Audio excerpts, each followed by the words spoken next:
بسم الله الرحمن الرحيم الحمد لله رب العالمين والصلاة والسلام على خير خلق الله محمد وعلى آله وأصحابه الكرام وتابعيهم بإحسان إلى يوم الدين. ربنا أرنا الحق حقا وارزقنا اتباعه وأرنا الباطل باطلا وارزقنا اجتنابه. ربنا آتنا في الدنيا حسنة وفي الآخرة حسنة وقنا عذاب النار. بەڕێزان و خۆشەویستانم، لە باسەکانی حەضارەتی ئیسلامی و شارستانەتی ئیسلامی و هەستانەوەی ئەم ئومەتە چەند بابەتێکمان باس کردووە. ئەمەوێ سەیر و باسی لایەنێکی ترکەین کە بریتیە لە فەن و جەمال لە ئیسلامە. فەن لە ئیسلامە، هونەر لە ئیسلامە چۆنە و جەماڵ لە ئیسلامە چۆنە و ئایندەی ئەم ئومەتە لە مەسئلەی فەن و جەماڵە چۆنە و چ شێوازێک. بابەتی جەماڵ لەگەڵ هونەرە لە ئیسلامە گرنگێکی زۆر گەورەی پێدراوە. ئەمڕۆ دوو جار زوڵم لەم چمکە کراوە لەلایەن خەڵکی بێدینەوە. زۆر قسە لەسەر ئەوە کراوە کە ئاینی پیرۆزی ئیسلام گرنگی بە هونەر نەداوە و گرنگی بە جوانی و جەماڵ نەداوە و هەروەها لەلایەن خۆشمانەوە کە نەمانتوانیوە ئەو جەماڵەی کە ئیسلام ئەوێ وەکو خۆی جێبەجێ کرد. ئێمە ئەچینە خزمەت قورئانی پیرۆز بۆی ئەو ئیحساسەی کە تێک چووە لە مەسەلەی جەماڵە بیخێنەوە شوێنی خۆی. ئەچینە خزمەت ئەم ئاەتە پیرۆزانە. یەکەم ئاەتیان رب العالمين أفرمي يا بني آدم خذوا زينتكم عند كل مسجد. هو وچكاني آدم بس باسي إيمان داران ناكا. هو وچكاني آدم هر هموتان زينتو جواني و جمالي خوتان بپارزن للاي هر مزگوتو لناو هر مزگوتيكا بخون و بخونوا. بلام هج إسرافي مكان خوا مسرفيني خوشناوي. قل من حرم زينة الله التي أخرج لعباده والطيبات من الرزق. أو كي زينتي خوا لسر زويا حرامي كرو لسر عبدكاني خوا أو طيبات جوانياني كبو عبدكاني خوا كرديت الرزقيان أمانيا لسريان حرامكا. أفرمي قل هي للذين آمنوا في الحياة الدنيا خالصة يوم القيامة. كر أم زينة جواني وجمالا للدنيا هي إيمان دارة كافرج مشاركتها لآخرة خالصة بس تنهي إيمان داران وأتى إيمان داران لآخرة كل جمال وكمال كل جواني وفن هرهم إلى خزمة أوانا. أفرمي بيغمري خواه صلى الله عليه وآله وسلم أفرمي من اغتسل أجر كسيك خوي جوان شوري ابن ماجه وما روايتك فأحسن الطهورة زور خوي باكو راجير كرد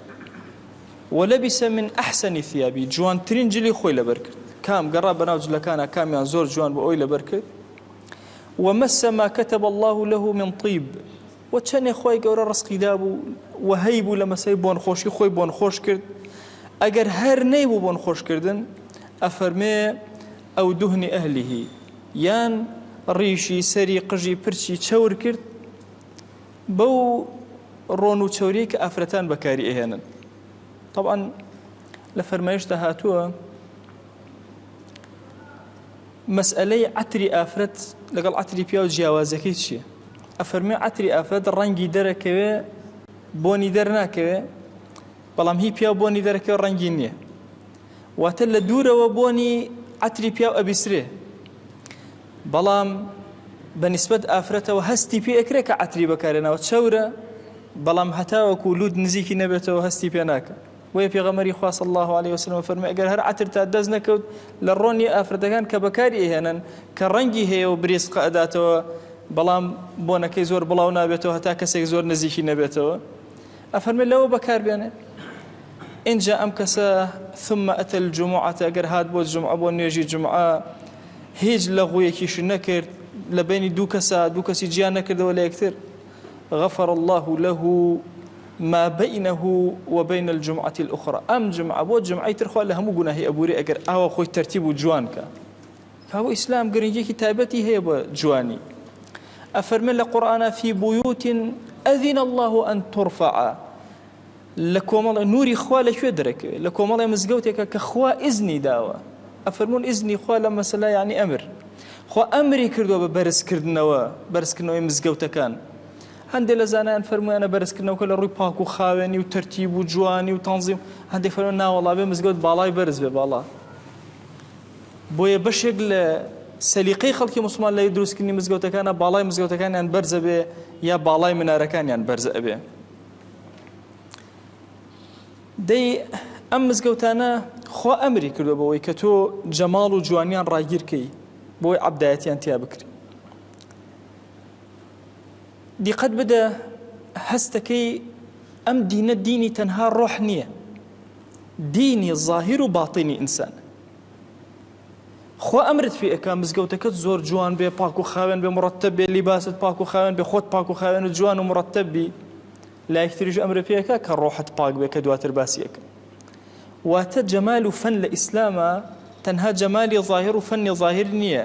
جەمال و فەنی ظاهر و باطینە هەردووکیان ظاهر و باطن بۆیە ئێمە ئیماندار لە مەسئلەی ئەم جەماڵە کە لە بەردەمیا ئەوەستین ئەبێ سەرنجمان چەند شتێک کە قورئان ڕائێکێشی ئێمەش لەگەڵیا بژین بزانین چیمان پێ ئەفەرمێ ئنا جعلنا ما على الأرض زينة لها هەموو ئەوەی لەسەر زەوی کە تۆ ئێبینی خوا کردوێتیە زینەت و جوانی بۆ سەر زەوی خوا ویستێتی زەوی جوان بێ أفرمي أمن خلق السماوات والأرض وأنزل لكم من السماء ماء فأنبتنا به حدائق ذات بهجة أفرمي آية أم بارانك من لا أسمان ونباران دوا أخوي أسمان وزوي دروس كله بارانك بو إيوه نباران دوا كتشندين حديقة وبستاني جواني بو إيوه برهم هنا ولا سرزوية ناولا سرج من رأيك شبو أسمان سيري أسمان كا باسي جواني كي أكا أفرمي إنا زينا السماء الدنيا بزينة الكواكب وخاو أسمانا من جوان كردو أستيركان چند جوانا وكو قلوب بو أسمانا وهرهموي إشك أما لغير أما أفرمي والخيل والبغال والحمير لتركبوها وزينة أو أسبواني أو وشتراني أو هي سراني أو يدرجاني كسواري أبن تنهاب وسواربون نيتيبغن وزينة جمال جوانيش ينتيا ويخلق ما لا تعلمون خو أزان أخوي تشيش تيتريش دروس أبيتو كأما نازانين علم تنبينية سير كان رب العالمين الذي أحسن كل شيء خلقه حتشيش تيك أخوي قورا خلقي كرو تشان بجواني وبالتحسين وبإحسان شاكي كرو بخوا القرآن شون أمر من بيكرا قرآن خوي زور جوان جمالك زور قوري أم جمالك قوري قرآن أفرمي ورتل القرآن ترتيلا قرآن بالترتيل بخوان روا جوان بخوان بالصوتي خوش بخوان روا صوتي خوش بشكل لفني إسلامي كخوا أمري بيكردن ورتل القرآن ترتيلا أبو موسى أشعري جاري كان بيغمري خوا صلى الله عليه وآله وسلم جوي لي قرتبوا قرآن يا أخوان دوهي فرموي أي أبو موسى دنگ زور خوش بلا قرآن كأسخوان دنگ زور نازر بخوا أجر أمزاني توي جملة أجري لحبرته تحبيرا والله شون أو حرفك خطاتك أي نسيت شن جوان درسي أو مخرجك أي مدركر أو جوان بوم دركر دي في غمري خوا صلى الله عليه وسلم آية إما ممنوعك جمال جواني لجستمانا للا شمانا بكار بينين آية أمتي في غمري خوا صلى الله عليه وسلم حضارتك شون بركوه هنقاوني شپرزة ناشرين شكلي چۆنە چ شێوازێک بچینە خزمەت پێغەمبەری خوا صلی الله عليه و آله وسلم خۆشەویستمان ئەنەس بۆمان ئیجارەتەوە ئەنەس خادمێکی زۆر نزیکە لێەوە ئەفەرمێ ما شممت عنبرا قط ولا مسكا ولا شيئا أطيب من ريح رسول الله صلى الله عليه وسلم بخوا هیچ جۆرە عنبەر طبعا عترێکی زۆر تایبەتە لە حوت دروستەکرێ لەناو حوتە هەیە کاتێکە حوتی ئەکوژێ عنبەرەکەی لێ دەرەهێنێت بۆنێکی زۆر تایبەتی بەخوا بۆنی عنبەرم نەکردو مسکیش لە ئاسک دروستەکرێ بەشێکە لە ئاسک و لە خوێنی ئاسک واللهی بۆنی هیچ مسکێکیشم نەکردو بۆنی خۆشتر بێت لە پێغەمبەری خوا صلی الله عليه و آله وسلم ولا مسست قط ديباجا ولا حريرا ألين مسا من كف رسول الله صلى الله عليه وسلم. بخوا دسم نداوە لە هیچ ئاوریشم و حەریرێکی ناسکتر بێ لە دەستی پێغەمبەری خوا صلی الله عليه وسلم. ئەوەندە دەستی ناسک و جوان. ئەفەرمێ والله كان أزهر اللون، پێغەمبەری خوا صلی الله عليه وآله وسلم چۆن گوڵێک جوان جوانە ئەوە ئەگەشێتەوە ئەوە دەموچاو ڕەنگی ئەوە گەش و جوان بوو. كأن عرقه اللؤلؤ، بەخوا عرقی پێغەمبەری خوا صلی الله عليه وسلم کە دەنکە ئەهاتە خوارەوە بە نێوچەوانی شیرینیە وەکو لؤلؤ چەند جوانە ئەوە ئەهاتە پێشچاوم. سێری ئەم چێژەکەن ئەنەس مناڵێکە لە خزمەت پێغەمبەری خوا صلی الله عليه وسلم وەری ئەگرێ وەلایەکی تر سیرکە کە پێغەمبەری خوا صلی الله عليه وسلم چەند گرنگی بە خۆی داوە، چەند گرنگی بە پاک و خاوێن و جەماڵ و جوانی داوە. وەرە بیرکەرەوە لە ناسکی پێغەمبەری خوا صلی الله عليه وسلم، قائدی دەوڵەتێک گەورەی دەوڵەتێک، بەڵام جەستە و بەشی ظاهری چەند جوان و مرتبە خۆشەویستمان صلی الله عليه وآله وسلم.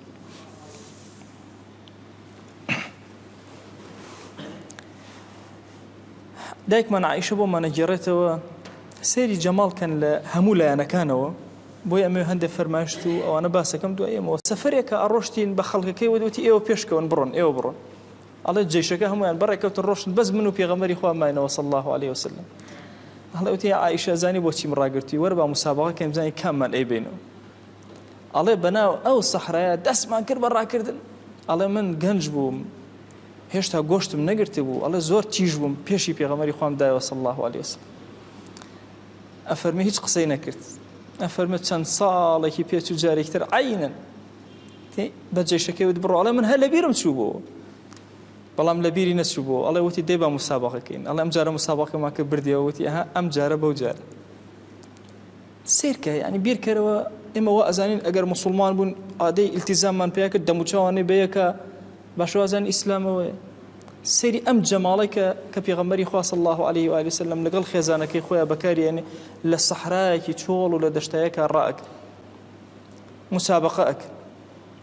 چ جەماڵێک لێرە تۆ ئەبینی، چ جوانێک لێرە ئەبینی لە خزمەتی پێغەمبەری خوا صلی الله عليه وآله وسلم. ئەگەر جەماڵەکان لە سیرەی پێغەمبەری خوا صلی الله عليه وآله وسلم سیرکەی خۆ بنی نایە و کۆتا نابێ. أفرميه بخوا إيماندار المؤمن يؤجر في كل شيء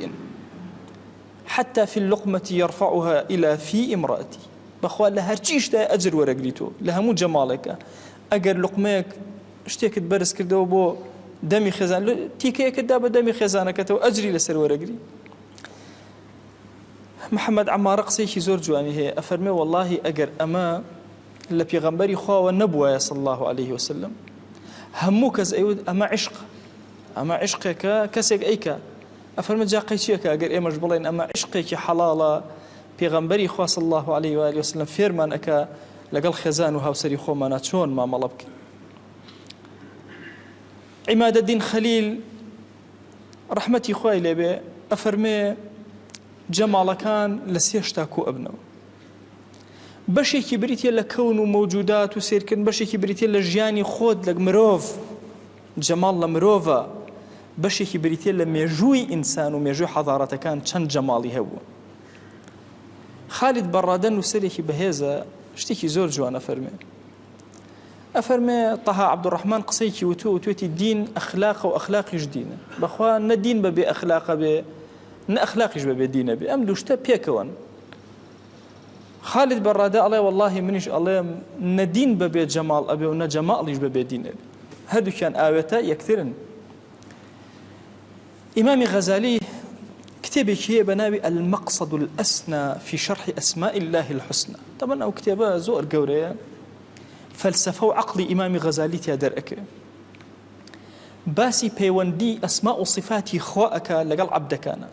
زۆر گەورەیە ئەو کتێبە. ئەفەرمێ ئەڵێ کەماڵی عەبد کە عەبدێ بێ کامڵ بێ، سەعادەتی عەبد و خۆشبەخت بێ في التخلق بأخلاق الله تبارك وتعالى، بسيري أخلاق قوري خو صفاتي خواك أو صفاتنا لخويا جێبەجێکە والتحلي بمعاني صفاته وأسمائه معناي الصفات وأسماء إخوة لخويا جێبەجێکە ئەگەر هاتو هەرچی ممکن بوو لە قەدری ئیمکانە بوو ئەم جێبەجێیکە چونکە بەمە تعظیمی خوای کردووە لەسەر زەویە ئەفەرمێ بەخوا هەندێک لەم صفەتانە شەوقێک لە ئینسانە دروست ئەکە وەکو عاشقی لێ بۆ ڕەب العالەمین کاتێکەوە جەماڵەکانی خوا جەل جەلالوه لەسەر زەویە ئەبینێ وحريص أبي لسر أويك همو صفاتك أن إخوة هرچني ممكن بو لخويا جيبجيك دب خوا بس أبا ما إنسان أبيت عبدك لعبدك أن إخوة كبيبوتري عبد الرباني خوا تصورك مسألة عبد الرباني خوا أجر صفتي جمالي خوا جميليتي خوا لنا أما نبي لا إسلام زور جرينجي بم جمال دراوة برواكن لخلق جرينجي بيدراوة لقرآن أجل لخزمة آيات كان أوستي أبني ولكم فيها جمال حين تريحون وحين تسرحون أسبكان كاتي إينو أرون بيركروكم الله أسب سركن بيك جمالي أنت جواني أنت سيري أنك تيجي لي ورقرة لقصي سيدنا يوسف آفرتكان قلنا ما حاشا لله ما هذا بشرا سرنجي رايكشان مسألة جمال جواني إسلام بيتشواني أمنية إسلام لقل فطرتي إنسانة هم جمالك ظاهري قبوله أفرميه أي جمالي خلقي وأخلاقي باش يكتر لجمالي رق أم إنسانة شون أبيني آوى للدروة إنسان يكتر بالضبط آوى أبيني بمعاني وصفاته بوي القرآن كاتي باسي صبر أكا أفرميتي فصبر جميل فاصبر صبرا جميلا ببيغمري خوا أفرمي صلى الله عليه وآله وسلم صبرك جميل بقرأ يعني صفتك بجواننا وأبا فاصفح الصفح الجميل صفح علماء فرميانا أو كسي صفح يعني نيوتشوان يعني أجر كسي كد عفو كرد مشايش قرجنكي هنديكش فرميانا صفح أويل لو بري قوتي خوتا كسي عفوك خوي يقول النبي لنا فاصفح الصفح الجميل شو لو بري هي زتواناتا دمشايش قرجناكي بران بركة عفوك كهمودة صلاتك هي تولي لبكيت وتولي لنا كي تنهى لبرخاتي خوا مسائل صفات كان زور جورا حتى مسائلي عاد زبون خوي جورا لقرآن بجوان باسي كل شكوا تصورنا كين تنهى إما همو أو شتاني كجوان لسرزنا والله هندك شتهي جمالة مثلا توري لإنسانة صفتك خراب نية لهندي جارة توري نبي إنسان نية صفتك باش بويا باسي أفرتكان أكافرمي وهجرهم هجرا جميلا كاتك ويستن طلاقيان بدي أفرتكان يا ويست بشتيان تيكي هجريان كي قسيان لغلانكي بجواني بشتيان تيكي يعني تو تصورك حتى لصفتك نرينية بابلين لو صفتها لصفتها سلبية هر جمال وجوان بكاربين لهمو أمانة عرزم كردن شتيك شاي من أكاتوا بخوا إنساني مسلمان شاي وكو شاي هنگوايا جوان أبيني ناشرين نابيني جمال أبيني ناشرين نابيني أمره طبعا إيما كافر زور إيشي كرو لسا خلقي مسلمان كحضارتي جمالي خوي لبير بريتو يعني تو تصور كان طبعا دائما ياساي ابن خلدون باسي أكا ياساي غالب ومغلوب لحضاراتك أنا على هر حضارتك كاتك ككوت أو حضارتك كسر أم حضارتك ككوتون أشن تقليدي أم حضارتك نوازن بو خلصنا يعني سيما بعام تو سيركا لباسي جنجمان قجي جنجمان أما أنا همو دليل لسر إما لجنجا لكوا لجنجا كاشكاي سيركي صفتك بأشكال لصفتي برام بركة ورقري لو شيء بمعنى لمعنويات زور صفات ورقري ناكات أشكانا كبأشكال ورد كرد يعني صفاتي غالبة ورقري وكوايا كسك هاتبه توي داير كردبه مالكي توي داير كردبه تو لجير قاشيابي تو وكو او قصبكي وكو او بجوليته وكو او كلماتي او بكاربيني براقي او بكاربيني بالضبط اوها اما لجنجه كان لقال كافران وبيدينانا لقال حضارتي غربيه بتابتي امره كلم الملانيكي زور قوران اما اجلس وانا كان وانا اجلس اما كان تصورك دي قد ادي هندك من لحضارتك ورد اشكين باشا جمالك خومن ليادك بوه إحساس بذوق زور مهم سيري أمره إعلامي كافر بيدين مكان إعلامي علمانية زور بيسا همو جيهان يعني أما تنها كردستان نية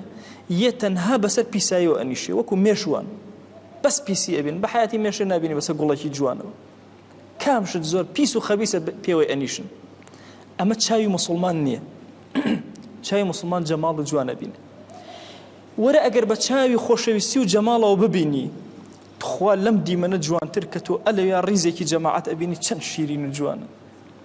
بەخوا ئەچیتە لادەیەکەوە لە دوور ئەو مزگەوتێک ئەبینی منارەکەی ئەبینی ئەزانی چەند دڵی گەشەکاتەوە ڕەمزی حەزارەتی ئیسلامی ئەبینی وەڵاهی چۆن گەنج تەبان ئێستا بۆتە ڕۆژی مۆبایل گوڵێکی جوان بینە ڕسمی ئەگرێ هەر مەشهدێ بینە ڕسمی ئەگرێ بەخوا ئەگەر دروست بێ ئەبێ هەر کەسێکی بینی لە ڕکوعا بەو جەماڵەوە لەبەر خاتی خوا ئەوە پشتی خۆی نەوی کردو ئەبێ زۆر ڕسمی بگرێ چونکە لەوە جوانترێ دەست ناکەوێت لەسەر زەویە ئەبێ ئەم چێژە بۆ ئێمە بگەڕێتەوە واللهی کاتێک کە گەنجێک ئەبینی تەوبە ئەکا و فرمێسی یەتە سەر چاوەکانی واللهی جەماڵ لەوە جوانتر ئەبێت چی بێ ئافرەتێک ئەبینی بە حیجابەوە تەحەدای حەضارەتی جیهانەکە ئەبێت جەماڵ لەوە جوانتر چی بێ گەنجێکی جوان ئەبینی بە ڕیشێکی پاک و تەمیزەوە ئەبێ جەماڵ لەمە جوانتر چی بێ بەخوا کەسێک ئەبینی خزمەتی پیرێک ئەکا پیرێ لەسەر ڕێگایەکە ئەوە بپەڕێتەوە سیارەکەی ڕائەگرێت تا پیرەکە بپەڕێتەوە چ جەماڵێکە ئەمە چه حەضارەتێکی جوان تو ئەبینی چاوی جوانی ئەبێ بکەینەوە ئەبێ شعور کەین بە جەماڵ و فەنی خۆمان بۆیە ئەمڕۆ باسی فەنی حەضارەتەکەم نەکرد خودی حەضارەتەکە چاومان نەکردوتەوە لە چێژ وەرگرتن لەو جەماڵە جوانەی کە ئیسلام بە ئێمە عەتا کردووە بڕواکە کە یەیتە ناو مزگەوتەوە مسلمانان ئەبینی کاتێک خەریکی تاعەت و عەبدایەتی واللهی کە یەتە ناو ژوورەوە ئەوە شەوانی تەڕاویحە خەڵک نوێژەکە تاعەتەکە بە جەماعەت وەستاون بۆ بۆنی ئیمامی عومەر ناکەی لە ژوورەوە بۆ هەست ناکەی کە سەیدنا عومەر ئەمەی دامەزراند و ئێمە شوێن کەوتەی ئەو خۆ ئەگەر ئەم چێژە نەکەی چێژت تێک چووە کافر تێکی داوە جەماڵ هەست پێ ناکەی بۆ کاتێک کە گەنجێک ئەبینی دەستی بەرز کردەوە بۆ پیرێک ئەبینی بە کوڕە کوڕیەتە ناو مزگەوتەوە تو ئەم جەماڵ و جوانێ نابینی ئەم بەشە ڕۆحیەی ئینسان لە جەماڵ و جوانیە بینینی بەشی ڕۆح زۆر گرنگە بەخوا هەندێک جار کە ئێمە ناو مزگەوتەوە سەری ئەو مسلمانان ناکەم وەستاوە سەری دڵیان نەکەم ئەڵێم یا ئیلاهی ئەم هەموو دڵە ڕووی کردوتەوە لێرەوە چەند جوان دڵەکانیان بەرز بۆتەوە بۆ لای تۆ یا ئیلاهی بەخوا ئەمانە سەریان بۆ کەس نەوی ناکەن بۆ تۆ نەبێت چەند جوان سەریان نەوی ئەکەن بۆ تۆ ئەزانی ئینسان چ چێژێ لەمەوەرە ئەگرێ چ جەماڵێ لەمە ئەبینێ و چ جوانێک ئەبینێ واللهی مناڵێکی بچووک ئەبینی کە یەت لاڕێژ ئەکا لەناو سەفەکانە بەڵام نوێژێکی جوان ئەکات لە 180 جوڵەی خۆی کەم کردوێتەوە لە 120 ماوە لە 180 ئەدەبی مزگەوتی ڕاگرتو ئەزانی چ جەماڵێک تۆ لەو مناڵە ئەبینی چه ئایندەیەک بۆ ئومەتی پێغەمبەری خوا صلی الله عليه وسلم لەو گەنج و مناڵە ئەبینی من لەو ئەچێ خۆم هەتا 40 ساڵی زۆر هەستم بەم چێژانە نەکردبێ لەبەر ئەوەی لە ڕاستیە چاوم نەکراوەتەوە کە بزانم چێژەکان لەکوێ من بێزەتیان لێ ئەکەم بەڵام واللهی چۆن مەظهەری ئینسانێک ئەبینی ئاوە باڵتینی ئینسانێک ئەبینی کەسێک ئەبینی لەوە ئەچێ لە خیلقەتە جەماڵی نەبێ بەڵام ئەمەندە ئەخلاقی بەرزی هەیە ئەوەندە ڕەوشتی بەرزی هەیە زۆر بەرزە هەزارانی وەکو ئێمە بنە خزمەتکاری پێڵاوی بۆیە بەڕاستی چێژ وەرگرتن ئیحساسکردن هەستکردن بە جوانی و جەماڵ زۆر گەورەیە لە کەسی موسڵمانە ئەبێت تەواجودی هەبێ ئەبێت چاوی بکاتەوە بە دوای جوانیەکان ئاوێڵ بێ سەری ئەعلامی کافر مەکە ئەگەر بەیانی یەک هەڵە لە هەڵەبجار ڕوو بدە پیاوێک زلێ لە ژنەکەی بدە ئیعلامیە بەس ئەو زلە ئەبینێ ئەم هەموو جەماڵی پیاوە نابینە کە ئیسلام ڕاگیری کردو لە ماڵەکان چی ئیعلامی کافر ئەوەیە مێشە کە ئەمە لەکوێ پیسی هەبێت چێ بۆ ئێوە بەڵام کەسی موسڵمان وەها نییە هەموو جوانیەکانی تر ئەبینێ کاتێک غەڵەتێک ئەکا گەنجێک ئیعلام باسی ئەم هەڵەی ئەم گەنجە ئەکا ئێستا سەیری ماشێتی هەواڵەکان کەن هەموو ئەزانن بڕواکەن هەمووی بۆ ئەوەیە کە گوناه ناشرین لە پێش چاوی خەڵک ئەهوەن بکرێتەوە بۆیە بەو شێوازە ئیعلامی کوفر هەمیشە لەسەر ئەو شتانە ئەنیش بەس منی مسلمان سەیری ئەو هەموو گەنجە جوانە ئەکەم کە لەبەر خاتری خوا خۆیان ڕاگرتووە لە فەساد بەدوورن تەسەور کە هەر یەکێک لە ئێمە ئەگەر بێت و چاوی جەماڵی باڵتینی خۆی بکاتەوە ئەزان چی ئەبینێ واللهی بفارقی ئەوەی کە فکری هەر شتێک هەیە بەخوا سەلەفیەک ئەبینێ جەماڵی تیا ئەبینێ سۆفیەک ئەبینێ جەماڵی تیا ئەبینێ دەروێشێک ئەبینێ جەماڵی تیا ئەبینێ جیهادێک ئەبینێ جەماڵی تیا ئەبینێ ئیخوانێک ئەبینێ جەماڵی تیا ئەبینێ یعنی هەرچی موسڵمانێکی بینی لەم سەرزەویە ئەو بەشە جەماڵەکەی سیرەکە بەشە خراپەکە سیر ناکە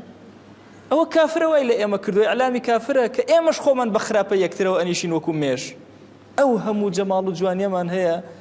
لەبەر دوو اختلافی بچووک نیشتن بە اختلافەکانی یەکترەوە وازمان لە جەماڵی یەکتر هێناوە ئەمە حەضارەتی ئیسلامی نییە بەخوا گەر ئێمە ئەوا بین نابینە جوندی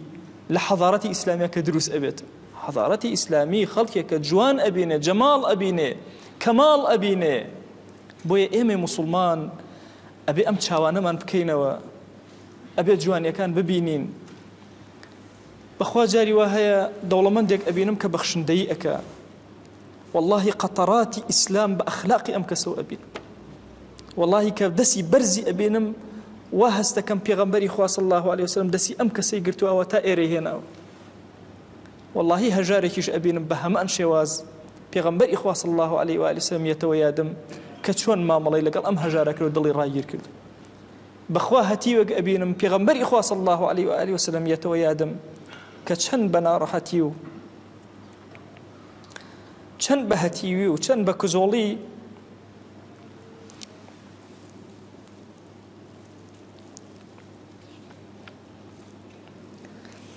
بێ باوک و دایک و بێ باپیر و بێ مام و بێ کەس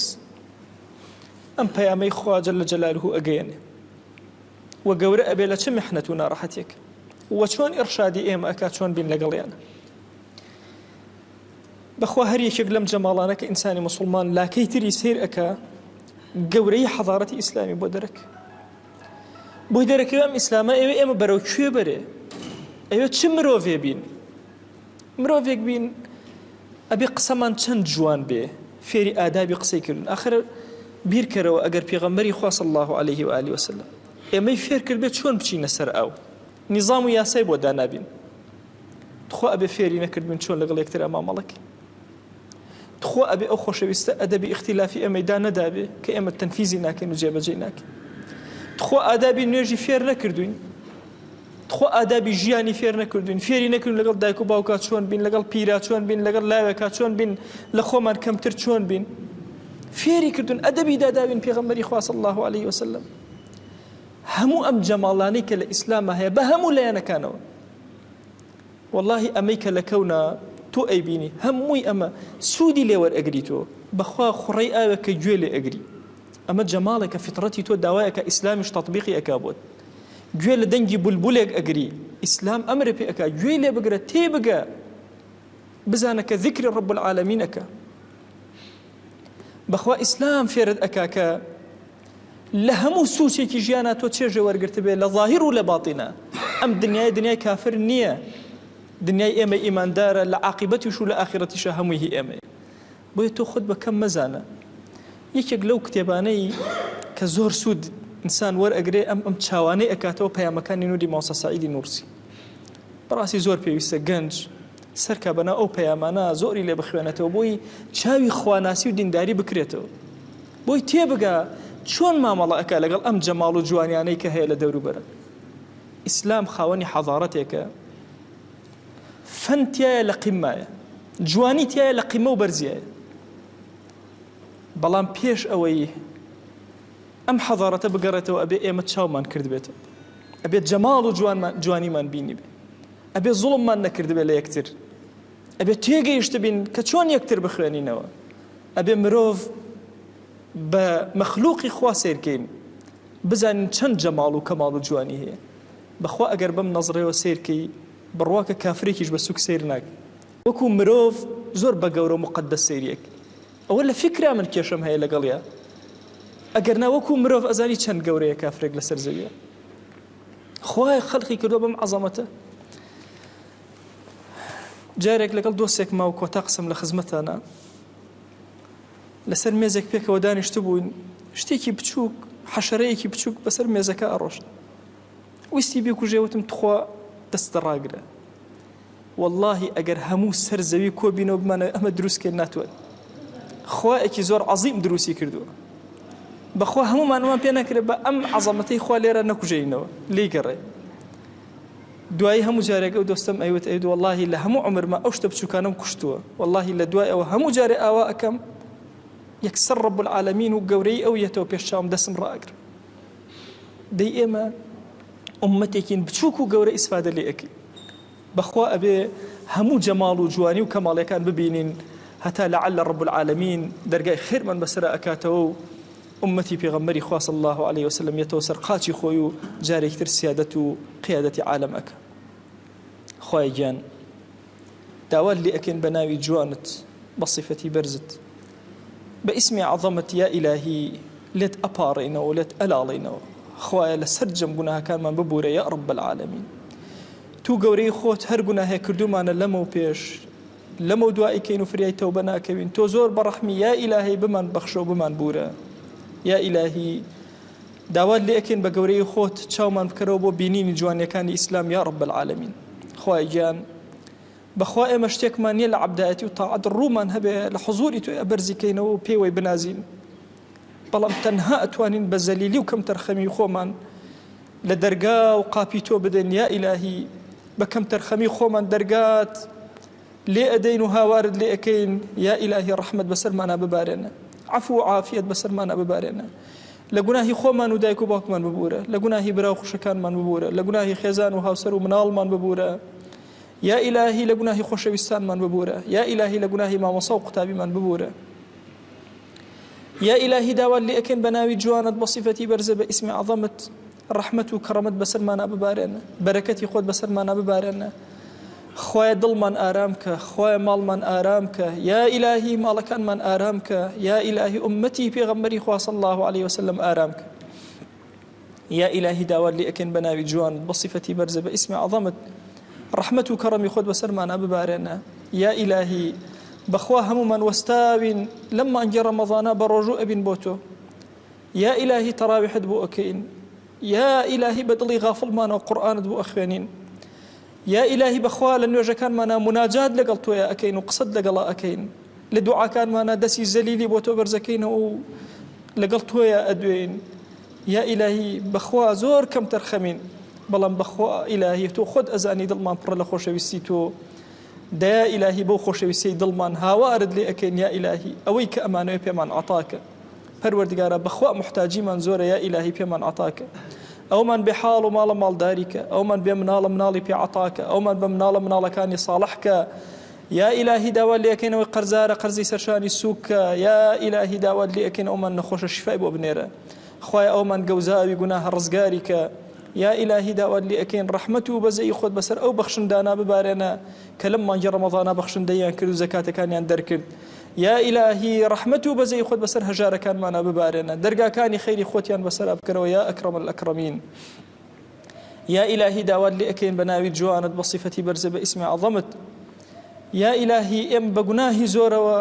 لەم مانگی ڕەمەضانە فڕسەتت داوین و لەم شەوانی قەدر و ڕۆژانی قەدرە هاتوونێتە حوزورت یا ئیلاهی مەمان گێڕە لەو کەسانی مەحروم ئەبن لەم مانگە بمان گێڕە لەوانەی کە عتقیان ئەکەی لە ئاگر یا رب العالمین خوایە داوات لێ ئەکەین بە گەورەی خۆت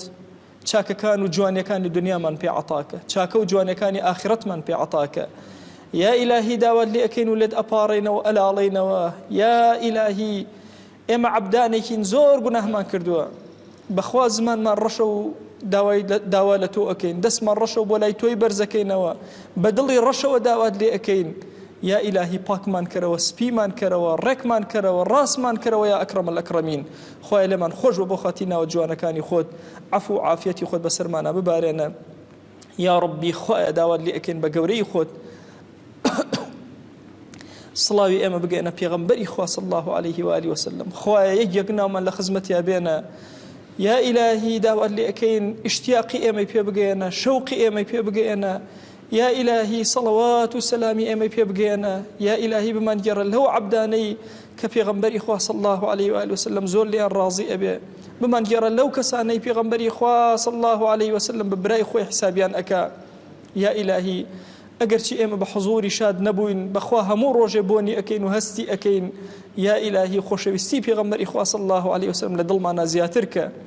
یا ئیلاهی داوات لێ ئەکەین لە عمقی دڵمانە و لە ناخمانە یا ئیلاهی خۆشەویستمان زیاتر کە یا ئیلاهی داوات لێ ئەکەین بە ئومەتی ئەو قبوڵمان کە لەژێر سێبەری ئاڵای ئەوە حەشرمان کە بەر شەفاعەتی ئەومان بخە لە بەهەشتا یا ئیلاهی لە حوزوری ئەوە کۆمان کەرەوە یا ئیلاهی داوات لێ ئەکەین لە بەهەشتا بە لیقای خۆتمان شاد کە یا ئەکرەمی نەزیه و پاکەوە هاتوێنتە ماڵەکەی تۆ یا ئیلاهی داوات لێ ئەەکەین و دڵی پاکی ئەمانە ئەەکەینە وەسیلە لە بەردەمی تۆیە یا ئیلاهی ئەعمالی ساڵحمان ئەەکەینە وەسیلە لە بەردەمی تۆیە یا إلهي أم دعانا من قبولك آمين آمين والحمد لله رب العالمين وصلى الله على سيدنا محمد وعلى آله وصحبه وسلم تسليما كثيرا أبدا إلى يوم الدين خواهي قول لقناهي من الشيء وجبوري وخالي من قبولك